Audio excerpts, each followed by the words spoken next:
Ayan po, nakaka-bless po. Di ba tatlo pa yung maging kantahan natin ngayon, special lang po. Nakakatuwa po. So unang-una po doon, di ba, yun yung actually mahuli pa rin sana ko, the relentless love of God. Kung naalala niyo po na pag-aralan po natin dati yun, sabi sa Bible po, di ba, surely goodness and mercy shall follow me.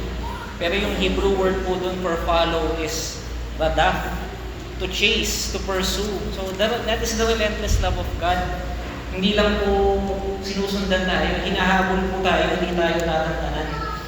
And of course, yung pangalawang kanta din po kanina, alam ko po yung ibang tao ay favorite yun. Ang alam nilang title po yun ay Wendy. Hindi po Wendy yun, still po yun. Wendy Ocean's Lights po kasi, di ba? Still po. And ayun po, isang kapatid ko din, syempre po, Confidence. Isa sa mga favorite ko din po kantayan, especially nung bar exam po ako. Meron akong playlist po nun, marami akong piniling kanta na mga pagpahalakas po ba ng loob. At isa po yung doon, Confidence. Ngayong araw po, actually, first day ulit ng bar exams po this year. So, kung nagpe-pray po kayo, marami din po nagpe-pray ngayon. So, kung baga sa hotline po, ang isip po ngayon. Joke lang po. Marami po nagpe-pray kasi ngayon dahil first day nga po ng bar exams. Ngayon po, kung naalala niyo po yung last po nating lesson, pinag-aralan po natin yung Ruth chapter 1. So, konting review lang po sa Ruth chapter 1. And hindi ko din po ito sinadya, nagkataon po na pangalawang lesson natin ngayon. So, happy birthday po, Ruth.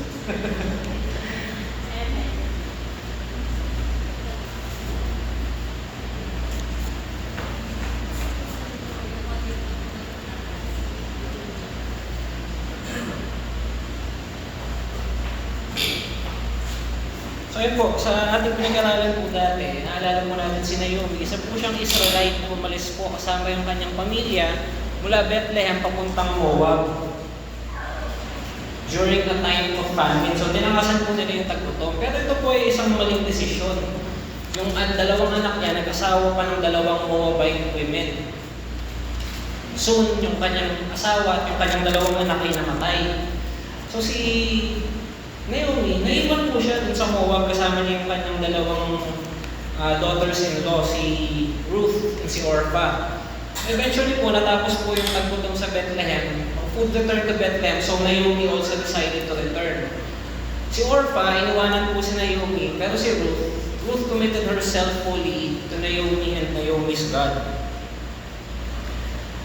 So this is where we continue po in chapter 2. Kung maaari po tayo mag-tayo bago po sa pag-aalam po sa pagbasa ng salita ng Panginoon.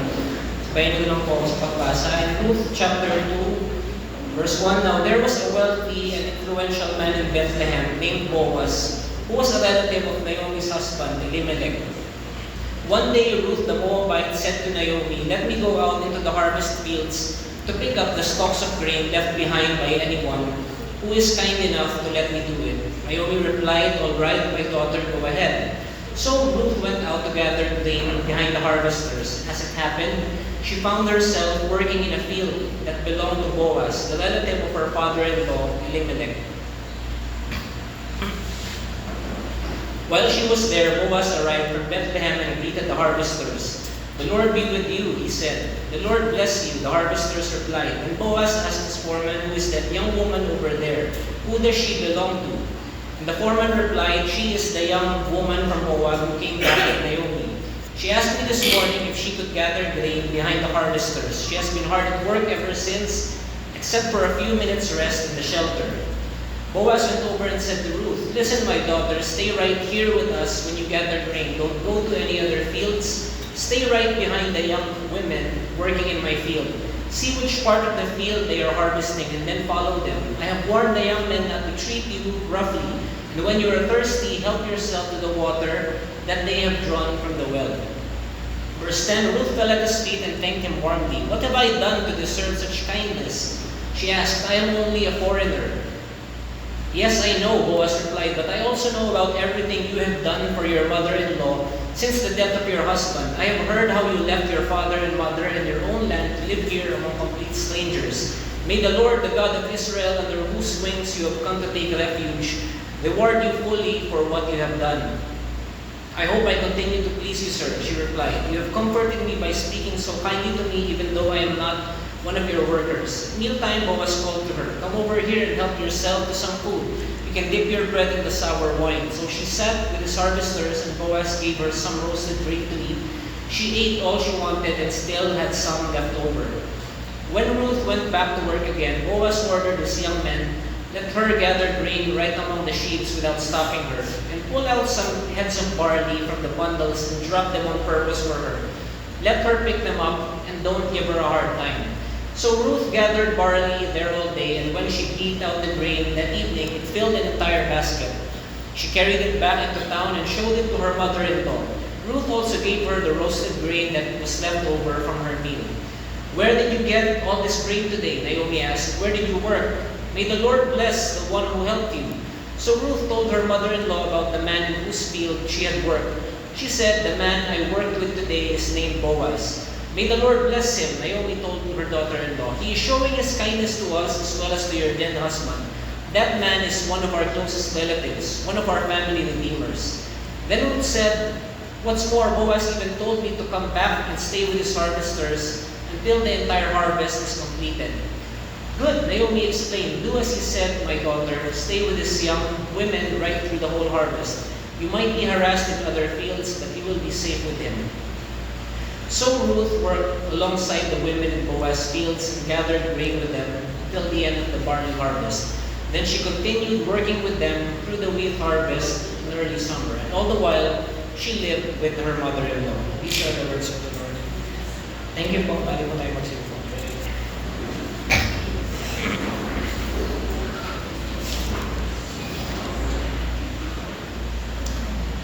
So again po, kung naalala po natin yung sa chapter 1, di po ba salimuot po nung nangyari sa buhay ni Naomi at ni Ruth. Maga po makikita natin na wala pong pumapakibabaw sa kanila, kundi po maitim na ulap ng panahon na yun. Parang ganun yung pakiramdam nila. And ngayon, unti-unti, sa madilim na ulap, kakaroon na ng awang, kakaroon na ng unas, unti-unti lumalaki. Makita natin, ito yung providence ng Panginoon. So ang lesson po natin today is God's love for the foreigner and the faithful from Ruth chapter 2. Now what is God's providence? God's works of providence are the holy, wise, and powerful acts by which He preserves and governs all His creatures and their actions. Divine providence is the benevolent intervention of God in the world. So this is God's providence. Ito po yung kung paano po ang Panginoon ang nagpo-control sa buhay natin. Sa lahat po ng aspeto, hindi lang po sa bagay-bagay na akala natin tayo ang nagpo-control. Siya din pala ang may hawak nito. Sabi nga po, di ba? His benevolent intervention in the world. So, sakop po sa lahat. And this should be one of our greatest comforts. Ano man po yung pinagdadaanan natin, ano man ang hirap na ating salubungin, alam po natin that God is still in control. And this is a God who loves us. Now ngayon, there is a direct correlation po between individualism or yung paniwala about the individual na masyado tayong individualistic, ang focus natin sa sarili natin. Individualistic. There is a correlation po between this rise of individualism and the growing doubt about whether God is really in control of everything. So the more po na tinataas natin yung tingin natin sa sarili natin as individuals, the more po that we start doubting, talaga bang in control ang Panginoon? Hindi mo na kailangan lumayo sa lahat ng problema makikita mo sa paligid mo. Diba? Iisipin mo, asan ba talaga yung Diyos? Diba? Bakit nangyayari itong ganitong sakuna? Bakit namamatay itong mga ganitong tao? Bakit naghihirap itong mga to? So that is also related to our struggle with anxiety. Now ito po, nahanap ko lang. You can do a quick Google search po for yourselves. Napakadali maghanap ng anything about anxiety po. So ito, 2023 study po ito, pero specifically sa Philippines po ito. 3 out of 5 have a significant risk for depression. So just to put that in perspective, kung 5 kayo sa pamilya, baka 3 dyan pwedeng ma-depress, di ba? Significant risk po for depression. 4 out of 5 participants were at significant risk for anxiety. So majority din po, di ba? Yung panghuli, 1 out of 4 participants was at risk for significant stress. So, 1 out of 4 lang naman, parang konti. Pero, titingnan niyo yung huling word doon, significant stress. So, Yung 1 out of 4, siya lang yung at risk for significant stress. Yung 3 out of 4, malamang nasistress din po yun. So God's providence is on full display in Ruth chapter 2. Now, why are we studying about God's providence and why are we relating it to anxiety? Ginigilty ko po ba kayo na kung nakakaramdam kayo ng anxiety, baka hindi lang kayo naniniwala sa Diyos. Baka kulang lang ang pananampalataya mo. Baka hindi ka naniniwala sa providence ng Panginoon. Of course not. That is not what we are trying to do here. What we are showing here is that God is sweetly offering His providence to us. It should be a warm blanket to our soul. Kumaga po, if you are experiencing this anxiety, just remember, God's providence is still there. That should bring you comfort. So here in Ruth chapter 2, we see God's providence in full display. And po pag-aaralan natin today, the display of God's providence, the effects of God's providence, and why God's good providence is set on us. Unang-una po, the display of God's providence. God's providence is displayed through suffering, through nature, through chance, through law, and finally through His people. So unang-una po, God's heart providence, as we see through suffering. We know that God is behind our trials as well as our successes. Di ba po, ang dali mong pasalamat sa Panginoon kapag successful kayo. Pag nakukuha mo yung gusto mo, pag prosperous ka, ang dali mong pasalamat sa Panginoon eh. Subukan niyo magpasalamat sa Panginoon yung nasa panahon ka ng kahirapan, sa panahon namatayan ka. Di ba? So even through our trials, God is behind even these trials. And His purpose is to purify and not to punish us. Hindi niya po ginagawa itong mga mahirap na bagay sa atin para parusahan tayo, kundi po para tayo ay dalisayan.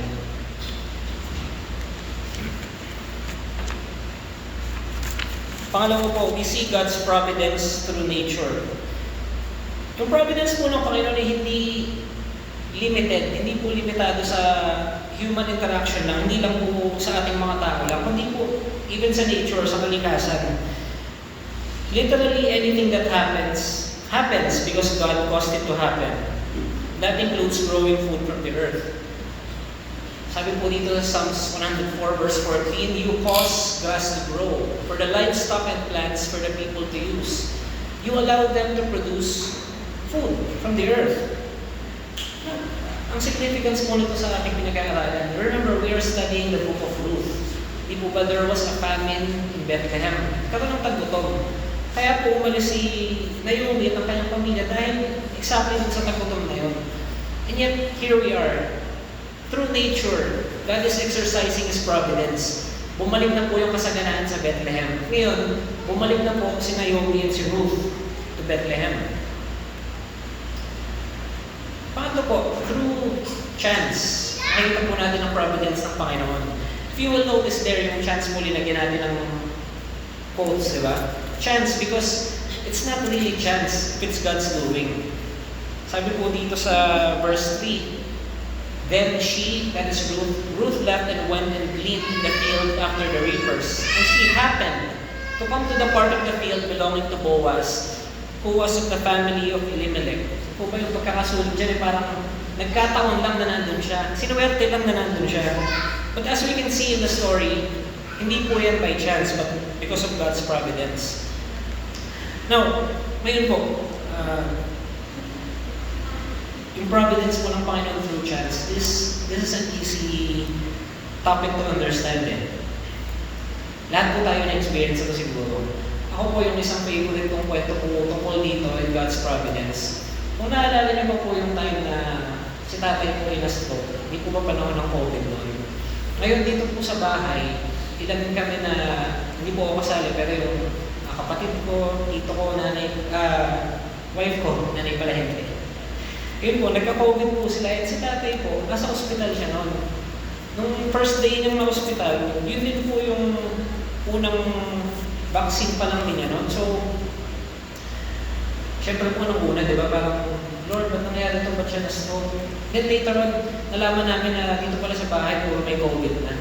So, what if nandito din siya? Baka yung pa yung ikinamatay niya, di ba? Pero, as it happened, by chance, or by God's providence po, di ba? Nasa hospital po kami ni tatay noon, hindi po kami nahawak parehas. Another story po, bata pa po ako nito pero as I recall the story, si tatay po nung lumuluwas-luwas siya to Manila. And one time, doon po sa, ang bus stop po ng Baliwag Transit dun sa may Sangdapan, dati may Ajinomoto pa na malaki, di ba? Doon po, so doon yung bus stop niya, siyempre bus stop, so nagmerienda siya. Ngayon yung bus niya, naiwanan siya. Eh, dahil may ticket ka naman, pwede ka namang mag-transfer eh. Pwede kang lumipat ng ibang bus, basta Cubao din or Grace Park din, parehas yung pupuntahan, papayagan naman nila yun. So, gano'n ang ginawa niya. Ngayon, habang nasa biyahe siya, later on, nakita niya yung unang bus niya na sinasakay niya, merong troso sa bintana. Parang final destination, parang ganyan po. Hindi po Baliwag Transit niya, pero yun ang nahanap ko. So, may troso po sa bintana, tapos yung itsura pa nung tinamaan ng troso, yung mismong upuan daw niya yun. So, nung time na yun, hindi pa po uso yung final destination. Pero later on, ganun po yung naisip ko, parang hindi ka ba habulin, hindi ka matayan na nakatakas ka doon. Diba? Isang lang pong example pa ng chance na pagkakataon. Kung i-google niyo po yung pangalan ko, Paul Martin G. Marasigan. Isa po yan sa lalabas na resulta. Post po yan sa Visor. Dashcam video ko po dati yan. Hindi ko na po dinownload yung video, pero basically po yung view na yan, nasa loob po ng sasakyan yung camera. Makita nyo sa kanan, traffic po doon. Naka-counterflow po ako sa kaliwa. Sa Bukawi po yan Bukawi Toll Plaza. Sakto nung nakita ko yung traffic, yung barrier sa gilid may nagbukas. So doon ako nakadaan. Ayan, sa Maluwag ako. Kung titingnan nyo po yung picture, kita ba dyan? May rainbow pa dyan. So parang habang dumadaan ako dyan feeling ko talaga na ako ng Diyos Hindi ako naipit sa traffic.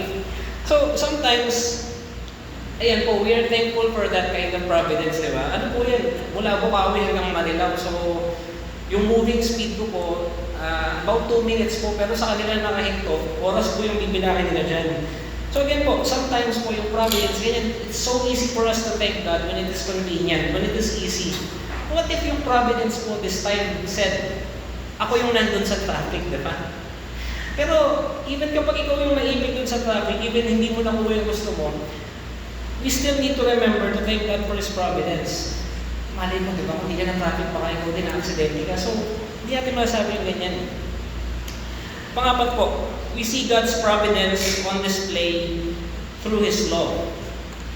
Sabi po sa Deuteronomy chapter 24 verse 19, when you are harvesting your crops and forget to bring in a bundle of grain from your field, don't go back to get it. Leave it for the foreigners, the orphans, and widows. Then the Lord your God will bless you in all you do. Ito po yung law na tinatake advantage po ni Ruth in this instance. Sabi po dyan, di ba, kapag kayo po ay nag-aani, merong mga nalaglag, huwag nyo nang pulutin. Hayaan nyo na lang na ang pumulot yung mga nangangailangan. Yung foreigners, yung orphans, and widows.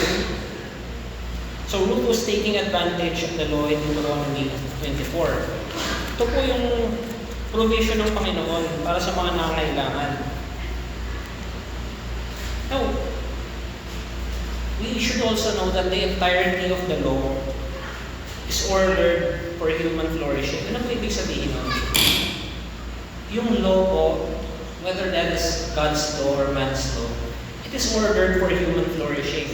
Example po, sabi po ni Jesus in the New Testament, the Sabbath was made for man, and not man for the Sabbath. Bakit niya po sinabi yun? Kasi po nung panahon nila, yung mga Pharisees po, they were strictly implementing the Sabbath. Parang krimen na po yun na pag Sabbath and kumikilos ka, masama yan, mali yan. Dapat kang bakipin at ikulong. But that is not God's intention. Sabbath day was created as a blessing and benefit for people, providing physical and spiritual rest and a chance to connect with God, rather than a restrictive burden to be rigidly followed. This teaching countered the overly strict legalistic interpretations of Sabbath laws that had burdened people and highlighted the compassionate intent of God's law for human well-being. So di po ba? Ayan, Sabbath is made for man and not man for the Sabbath. Ginawa po yan for our benefit, hindi po para tayo yung maging alipin po ng rule na yan. Narinig niyo na po ba yung quote na yan? When injustice becomes law, resistance becomes duty. Hindi po alam sinong exactly nagsabi niya na yun. Sinubukan ko manapin, hindi po malinaw, hindi mo confirm po kung sino nagsabi. Ano po ba yung ibig sabihin niya? I-relate lang po natin dito sa Sabbath, and the entirety of the law is ordered for human flourishing. So di po ba yung laws, they should be for our benefit. So when injustice becomes law, resistance becomes duty. Lawyer po ako, so I'm not supposed to encourage civil disobedience po, di ba, sa mga tao. Kaya sa Indonesia po tayo po ng example. Sa Indonesia po, di ba, recently po, yung mga congressman po doon, nagpasa sila ng batas, tinaasan nila yung sariling sahod nila. Sobrang taas po, yung mga sahod ng mga congressman. Sa Indonesia po ito, ha. So, sobrang taas po ng sahod nila habang yung taong bayan po naghihirap. At dahil po doon, nag-riot na po sila doon. Nagkakagulo po doon. Talagang nagpo-protesta yung mga tao to the point of nagsusunog na sila ng mga building, nagsusunog na sila ng mga sasakyan. Sana naman po, dito sa atin, huwag po umabot sa ganun, di ba? Pero ayan po, when injustice becomes law, resistance becomes duty, siguro ganun po yung ginagawa nila because nararamdaman nila na yung ginagawang batas ng kanilang mga lawmakers, nagtaas ng sariling sahod nila, di ba? Ako, congressman ako, tataas ako yung sariling sahod ko, tapos kayo naghihirap kayo. That is oppressing you, hindi po ba? Oh, let's move on po. Number 5 po, God's providence is displayed through God's people. Noong panahon po na yun, the Moabites served Israelites and the women served men. Pero kung naalala niyo po sa nabasa natin kanina, here the Israelite men are serving the Moabite women. The Moabite woman. Hindi po ba inutusan ni Boaz yung mga tauhan niya na ito, kung may malaglag kayo, kahit isadya nyo ang ilaglag para kay Ruth Kahit magsadya kayo maglaglag para sa kanya. Pati yung tubig na kung mauuhaw daw si Ruth, kunin mo yung inigib na nila. Hindi po normal sa kanila. Yung dapat po yung babae yung umihigib ng panahon nila. More so po, Moabite si Ruth. Siya po ay isang foreigner. So we see Boaz going so much further than what the law required. Di po ba pinakain niya pa po si Ruth mga punan, diba? Hindi lang po yung pagdampot niya ng ani po pinakain niya pa tapos may patikog pa. Yung patikog sa kanya, ano pala yun Ang sabi po sa in the word Hebrew po, it was an ephah of barley. An ephah of barley po is about 23 kilograms. Or parang isang sako po, isang kaban po yung pinauwi kay Ruth. Samantalang po sa mga sariling tauhan niya, ang normal po na patingkong sa tauhan mo, 1 kilo lang. So ang laking lamang po ni Ruth sa mga tauhan ni Boaz. Now if we remember po, di po ba nang umpisa yung Ruth chapter 1, dalawa yung pinoproblema ni Ruth at ni Naomi pagkain at pamilya. Ngayon, unti-unti na ayos yun. Pagkain, solved na. May provision na through Boaz, through his harvest. May patiko pa. And ngayon, about family din, di po ba sabi in verse 18, na-realize ni Naomi na si Boaz pala, kamag-anak po nila. That meant that kaya po tinawag ni Naomi na redeemer nila si Boaz. Kasi po, Ruth can legally marry Boaz and keep her vow to Naomi at the same time. Hindi ba sinabi ni Naomi, sabi ni Ruth, your God will be my God. Hindi kita iiwanan. That means, she will stay in Bethlehem with Naomi. And by their law, hindi siya pwedeng mag-asawa other than asawa from Naomi's family. Yung magtutuloy po ng pangalan ng kanyang namatay na asawa. So ito po ang role ni Boaz. He could also be their redeemer. If we remember also po in Ruth 1, di po ba sabi doon, this was at a time when the judges ruled. So during the time when the judges ruled, there was no king, and everyone did what was right in their own eyes. As if walang hari. And that time talaga wala namang hari. So bawat tao, ginagawa nila kung ano yung tingin nilang tama, ginagawa nila kung ano yung gusto nila. And yet, here is Boaz, a man, a worthy man, following the law of God. And he could be their redeemer. So nakita na po natin the 5 displays of God's providence. Now let's look at the effects of God's providence. Ano po ang epekto nito kila Ruth, kila Naomi? So first would be initiative and motivation. Second is humility. Finally, joy. So initiative and motivation. How is this an effect of God's providence? Well, basically the argument is the bigger God is, the less we will do. Pero wala po tayong makikitang gano'n in Scripture. Wala pong sinasabing ganun sa Bible. I would think po that all or at least most of us here believe in God's sovereignty. So naniniwala po tayo sa sovereignty ng Panginoon that He is in control of everything. And yet, sometimes we take that to a wrong extreme. Parang, God, you are sovereign, so ano pang gagawin ko? What is left for me to do? Hindi po ba? Gawin mo naman kung ano yung gusto mo eh. Ba't pa ako kikilos? Gusto mong yung kapag-anak ko, maligtas siya. Bakit kailangan ako magdala sa kanya sa church? Bakit kailangan ako mag-share? Sovereign ka naman eh. Gagawin mo ng paraan yun. But no, that is wrong. If we understand God's providence, it will increase our initiative and motivation, not the other way around. Isang example po dyan is the Apostle Paul in Acts chapter 18 verse 9 and 10. Nung time po na to, Paul was in Corinth. And for some reason, natatakot po siya. So yan po ang sinabi sa kanya ng Panginoon in chapter 18 verse 9. Do not be afraid. Speak out. Don't be silent, for I am with you and no one will attack and harm you. For many people in this city belong to me. Sinasabi niya kay Paul, huwag kang matakot. Magturo ka, preach ka dyan. Many people in this city belong to me. Do you think Paul said, ayun naman pala eh, the people in the city belong to you, ba't ko pa kailangan pumunta doon, di ba? Hindi po eh.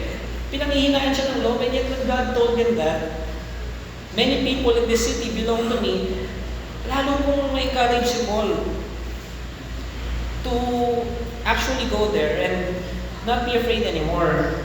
So, if you believe you are on a winning team, your motivation to play hard grows. Hindi po ba? Mga po, alam niyo na nasa team ka naman nanalo eh. Ba't ka tatamarin? Lalo kang sisipagin nun eh. Pangalawa po, humility.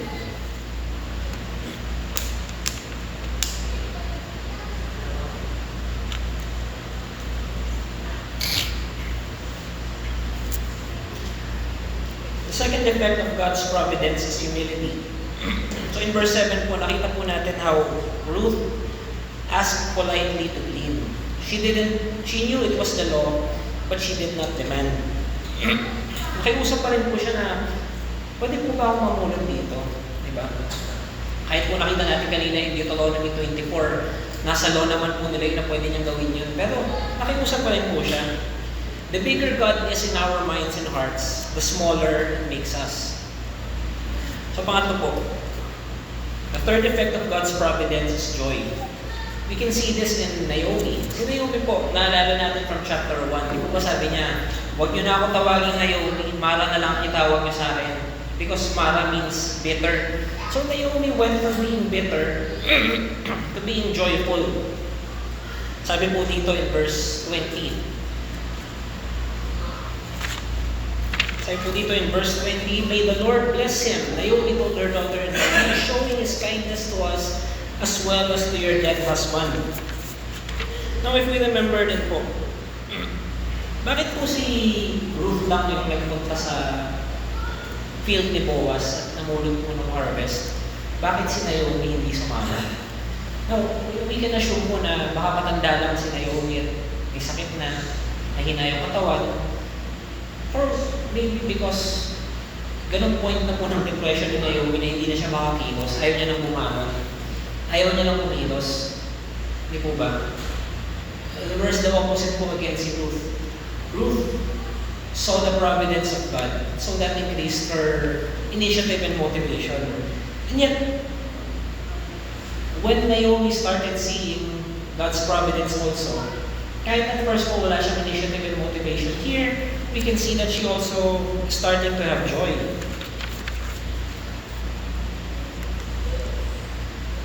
So finally po, there is still one huge question in Ruth's mind. Why?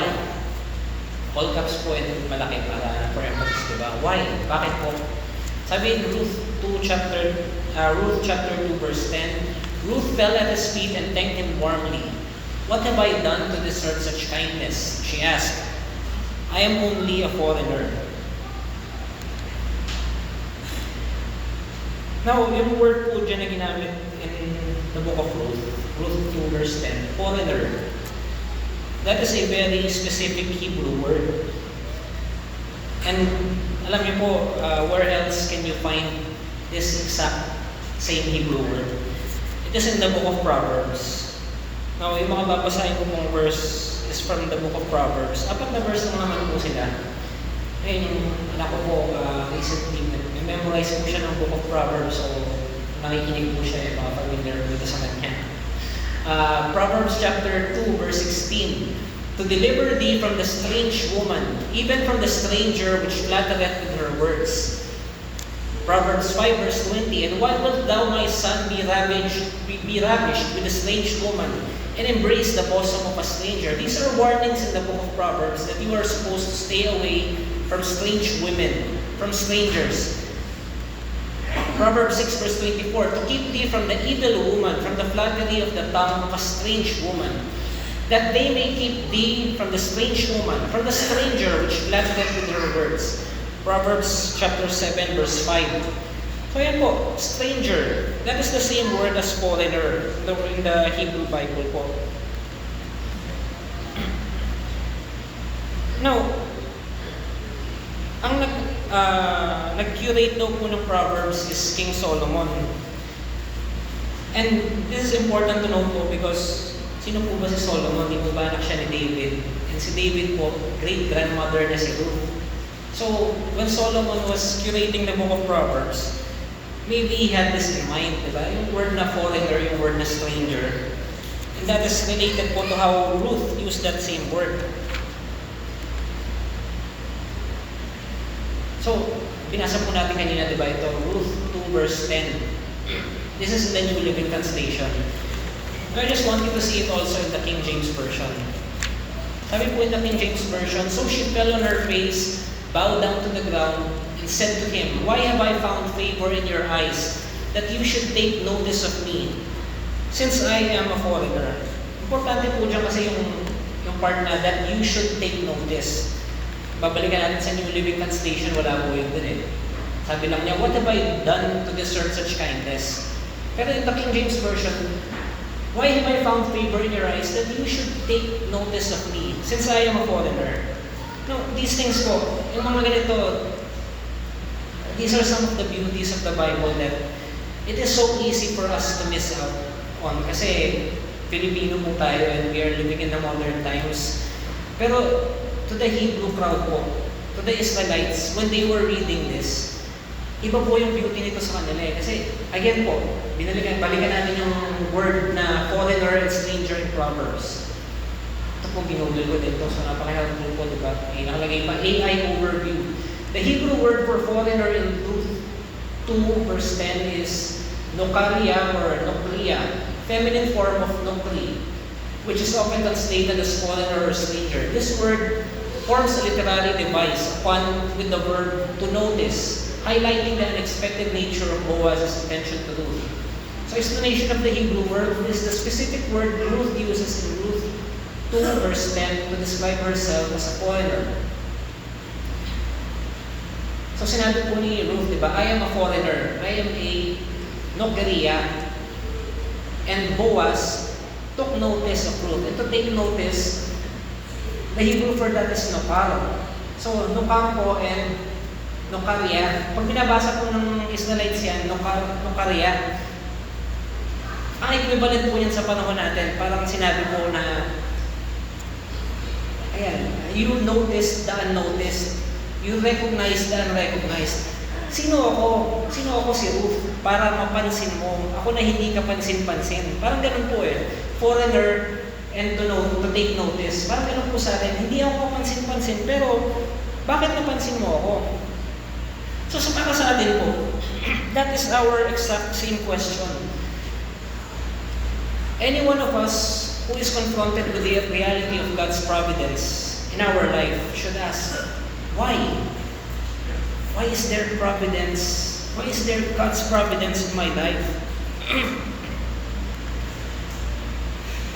Why God's good providence is set on us? In Ruth chapter 2, verse 11 to 12, sabi po dito, yes, I know, Boaz replied, but I also know about everything you have done for your mother-in-law since the death of your husband. I have heard how you left your father and mother and your own land to live here among complete strangers. May the Lord, the God of Israel, under whose wings you have come to take refuge, reward you fully for what you have done. So yung verse daw po na yan, paborito daw po ng mga mother-in-law yan eh. Kita mo nga si Ruth, pinagpala ng Panginoon kasi pinagsilbihan niya yung mother-in-law niya. Di po ba? Sabi po, I know everything you have done for your mother-in-law. Tama din naman po yan. Pero doon po tayo sa dulo mag-focus po. Hindi po siguro yun yung kabuuan po ng dahilan kung bakit siya pinagpala ng Panginoon. Sabi po dito, may the Lord, the God of Israel, under whose wings you have come to take refuge, reward you fully for what you have done. So yan po yung nag-trigger po sa kabutihan po ni Boaz kay Ruth. Alam po ni Boaz that Ruth took refuge in God. Yung ba sinabi niya in chapter 1, your God will be my God. Yun na po ang inasahan niya sa kanyang buhay po. She took refuge, she took comfort in God. God is our refuge and strength, always ready to help in times of trouble. This is in Psalms 46 verse 1 to 2. God is our refuge and strength, always ready to help in times of trouble. So we will not fear when earthquakes come and the mountains crumble into the sea.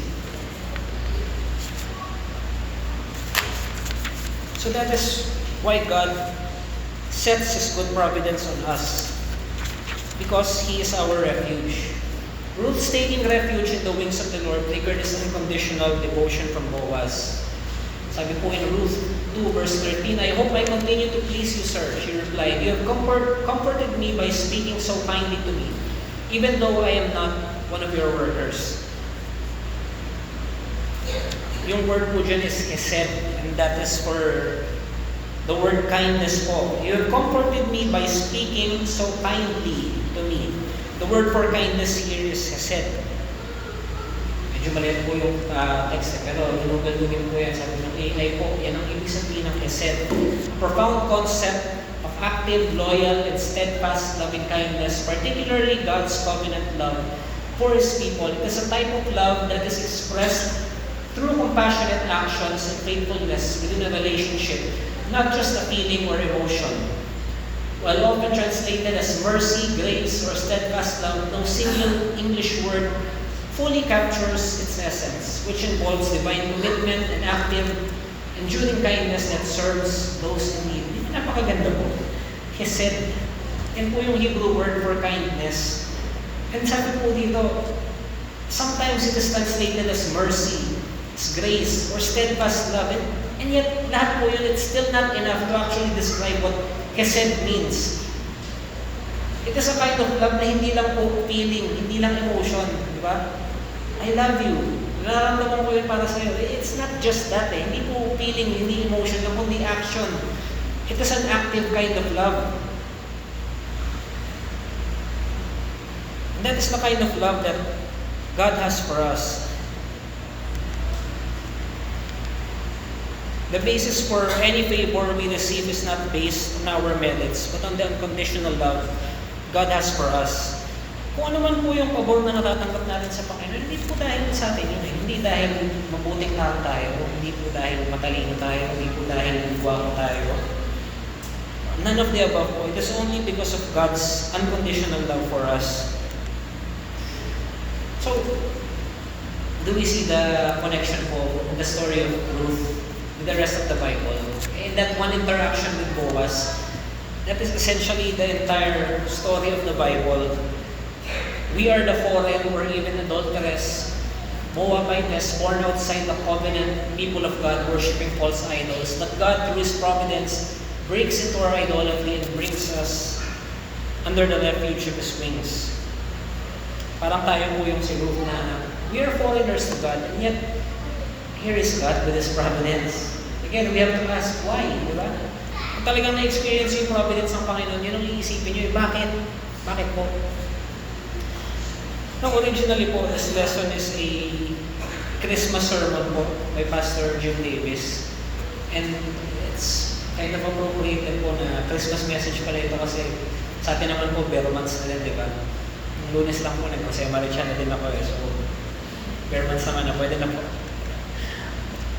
The basis for any favor we receive is not based on our merits, but on the unconditional love God has for us.